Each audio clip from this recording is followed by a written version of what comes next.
कई बार कुछ पढ़े लिखे लोग भी ऐसे काम कर देते हैं कि हमें अनपढ़ों के बारे में सोचना पड़ता है कि अगर पढ़ा लिखा आदमी भी ऐसा करेगा तो फिर अनपढ़ आदमी के बारे में क्या, यानी अनपढ़ आदमी का फिर क्या होगा।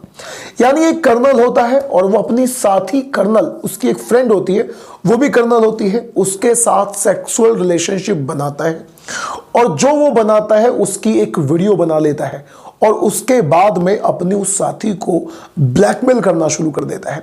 और आज मैं आपसे इसी ही केस के बारे में बात करने वाला हूं। तो hello and welcome back, my name is Neeraj Sharma. तो इस केस की डिटेल्स के लिए मैं आपको लेकर चलता हूं आजमगढ़ के लालगंज में। यानी आजमगढ़ में लालगंज एक तहसील है, उसी तहसील में रहने वाली एक लड़की जिसकी पोस्टिंग लेह लद्दाख में है। लेह लद्दाख में वो एक कर्नल की पोस्टिंग पे है, यानी वो कर्नल बनी हुई है। उसकी लाइफ में सब कुछ बहुत अच्छा चल रहा था, लेकिन फिर उसकी मुलाकात एक लड़के से होती है। लड़के का नाम था देवाशीष मुखर्जी और जो लड़का है वो बनारस के लालगंज का रहने वाला है। बनारस के लालगंज का रहने वाला ये लड़का जब उस लड़की से मुलाकात करता है, इन दोनों की लेह लद्दाख में मुलाकात होती है, तो इन दोनों को आपस में बातचीत करने के बाद एक अंदाज में अपनापन सा लगता है। लड़का लड़की से बोलता है कि आप तो, आपकी जो आवाज़ है वो मुझे बिल्कुल ऐसी लगती है जैसी मेरी आवाज़ है, आप कहाँ की हो। तो ये दोनों एक दूसरे के साथ में अपना एड्रेस शेयर कर लेते हैं और एड्रेस के साथ साथ अपने अपने फ़ोन नंबर भी शेयर कर लेते हैं और फ़ोन नंबर के बाद में इन दोनों की मुलाकात चालू हो जाती है। मुलाकात के बाद में दोस्ती होती है और देखते देखते इनकी जो दोस्ती है वो प्यार में बदल जाती है। फिर इनके बीच में मिलने जुलने का सिलसिला शुरू हो जाता है और फिर तारीख आती है 21 मई 2023 की। 21 मई 2023 को वो लड़का अपने घर पे आया हुआ था।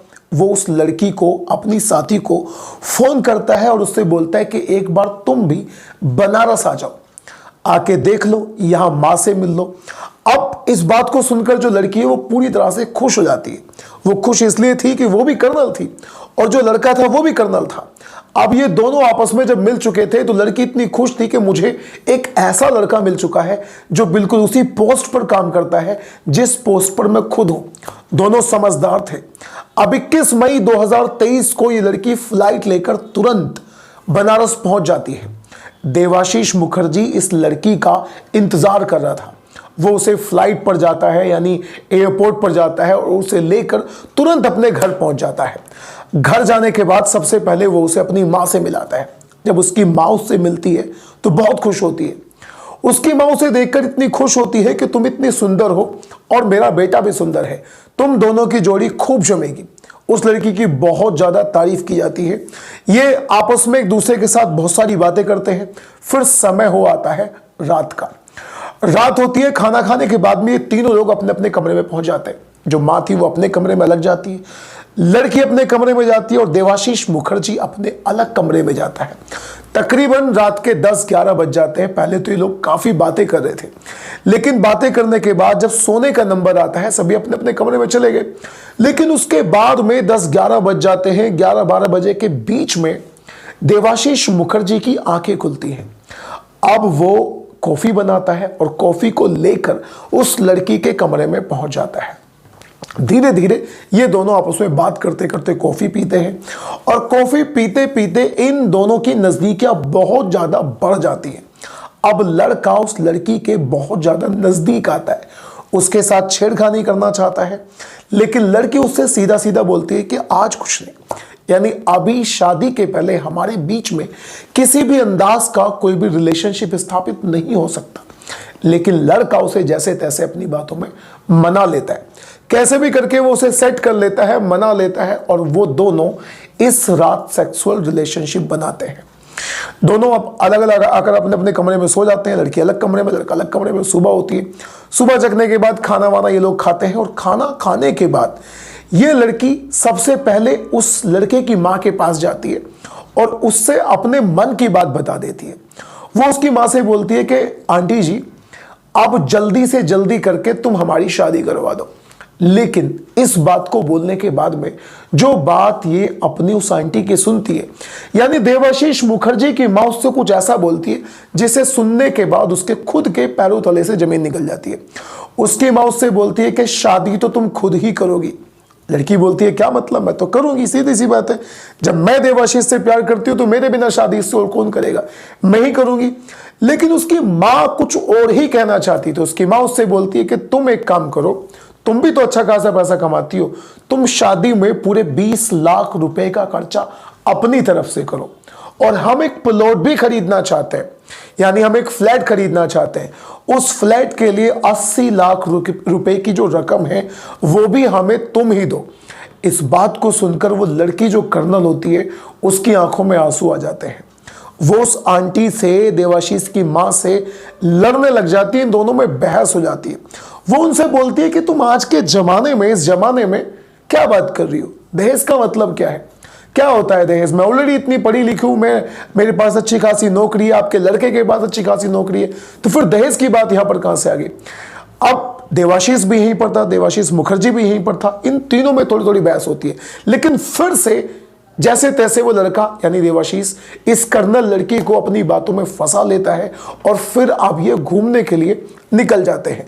जब ये घूमने के लिए जाते हैं तो जैसे तैसे वो लड़की इन सारी बातों को भूल जाती है। सुबह घर में जो बहसबाजी हुई, दहेज की बातचीत हुई, उसकी माँ ने क्या कहा था, वो सारी बातें भूल जाती है, और फिर दोबारा शाम को घर आते हैं। घर आने के बाद वहीं से अपना खाना वाना खाने के बाद ये लोग अपने अपने कमरे में चले जाते हैं। अब लड़का फिर से उसके पास जाता है, लड़की के पास जाता है, और वो फिर से उसके साथ सेक्सुअल रिलेशनशिप बनाना चाहता था। लेकिन अब लड़की की आंखों में आंसू थे और उसके शरीर में बहुत ज्यादा गुस्सा था, यानी वो पूरी तरह से गुस्से में भरी हुई थी। और वो देवाशीष से सीधा सीधा मना कर देती है कि आज के बाद तुम्हारे मेरे बीच में कुछ भी ऐसा नहीं होगा, अगर तुम शादी करोगे तो शादी के बाद ही हमारे बीच में ऐसा कुछ हो सकता है। लेकिन कैसे भी करके वो लड़का फिर से उसे अपने पट्टन पे ले लेता है, और वो फिर से उसके साथ सेक्सुअल रिलेशनशिप बनाता है। लेकिन यहां पर वो उस लड़की के साथ एक काम बहुत ज्यादा अमानवीय कर देता है। वो उस लड़की के साथ में अननेचुरल संबंध बनाता है, यानी अप्राकृतिक तरीके से सेक्स करता है, जिसके बाद वो लड़की रोने लग जाती है। और रात में ही उन दोनों के साथ बहुत ज्यादा झगड़ा होता है। रात में वो लड़की रोती रोती सोती है, और सुबह होने के तुरंत बाद वो अपनी आंटी को, यानी देवाशीष की मां को, ये सारी बात बता देती है कि उसने रात मेरे साथ क्या क्या किया है। अब इन तीनों में लड़ाई बच जाती है। इन तीनों में इतनी ज्यादा लड़ाई बचती है कि ये लोग उस लड़की के साथ में, यानी देवाशीष, उसकी मां, उस लड़की के साथ में, कर्नल लड़की के साथ में हाथापाई पर उतर आते हैं। अब वो पुलिस वालों को फोन करने की पूरी तरह से तैयारी कर लेती है, फोन निकाल लेती है, और उन दोनों को धमकाती है कि मैं अभी पुलिस को तुम्हारे इस घर में बुलाऊंगी और तुमको अरेस्ट करवाऊंगी। देवाशीष इस समय की नजाकत को समझ जाता है। वो तुरंत उस लड़की के पैरों में पड़ जाता है, और फिर से उसे किसी भी अंदाज में अपनी बातों में लेकर फिर से उसे मना लेता है, और लड़की दोबारा से मान जाती है। अब वो उसे सेट करता है, उससे बोलता है कि चलो एक काम करो, तुम और मैं अभी के अभी शादी कर लेते हैं। और वो उसे अपनी कार में बिठाकर मंदिर में लेके जाता है, उसके सिर में, यानी उसकी मांग में सिंदूर भर देता है, उसके गले में माला डालता है, और उससे बोल देता है कि हमारी शादी हो चुकी है। लेकिन यहां पर लड़की मानने को तैयार नहीं थी। अब वो समझ चुकी थी देवाशीष की चाल को, उसकी मां की चाल को, कि ये असल में क्या चाहते हैं। वो समझ चुकी थी कि ये लोग दहेज के लालची हैं और ये इसे फंसाना चाहते हैं। वो उसे बोल देती है कि अगर तुम मेरे साथ रजिस्टर्ड शादी करोगे तो मैं शादी को मानूंगी, नहीं तो फिर मैं शादी को नहीं मानूंगी। ये कहकर वो लड़की वहां से चली जाती है। लेकिन फिर देवाशीष उस लड़की को फोन करता है और उससे कुछ ऐसा बताता है कि वो लड़की भी यकीन नहीं कर पाई। वो उस लड़की से बताता है कि अगर तुम इस शादी को नहीं मानोगी तो मेरे पास कुछ ऐसा है, अगर मैंने उसको सोशल मीडिया पर डाल दिया ना तो तुम्हारी क्या बेइज्जती होगी, उसको तुमने कभी जिंदगी में सोचा भी नहीं होगा। असल में वो उसे बताता है कि कल रात जो तुम्हारे और मेरे बीच में हुआ था, मैंने उस सबकी एक वीडियो बना ली है। अब जरा सोच कर देखो कि अगर मैं उस वीडियो को सोशल मीडिया पर डाल दूं तो तुम्हारी क्या इज्जत रह जाएगी इस सोसाइटी में और इस समाज में, और अपने माँ बाप के सामने तुम क्या मुंह दिखाओगी। इस बात को जैसे ही वो लड़की सुनती है तो वो पूरी तरह से घबरा जाती है।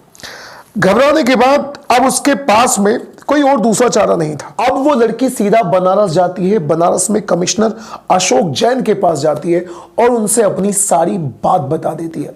देवाशीष मुखर्जी के बारे में बताती है, उसके विचारों के बारे में बताती है, और जो उसने वीडियो उसकी निकाली हुई है उसके बारे में भी वो अशोक जैन जी को सारी बात बता देती है। अब अशोक जैन एक टीम को स्थापित करते हैं और इस मामले को पूरी तरह से खंगालने का उन लोगों को ऑर्डर देते हैं। लड़की भी कर्नल है, लड़का भी कर्नल है, ये दोनों लोग एजुकेटेड हैं। आप जरा सोच कर देखिएगा कि अगर एजुकेटेड लोग भी इस तरह की हरकतें करेंगे तो फिर अनएजुकेटेड लोगों के बारे में आप क्या सोचेंगे। खैर, इस केस के बारे में, देवाशीष मुखर्जी के बारे में, उस लड़की के बारे में और देवाशीष की मां के बारे में आपकी क्या राय है? अपनी राय कमेंट बॉक्स में जरूर बताइएगा। और अगर आपको क्राइम स्टोरी सुनना अच्छा लगता है तो do subscribe to this channel.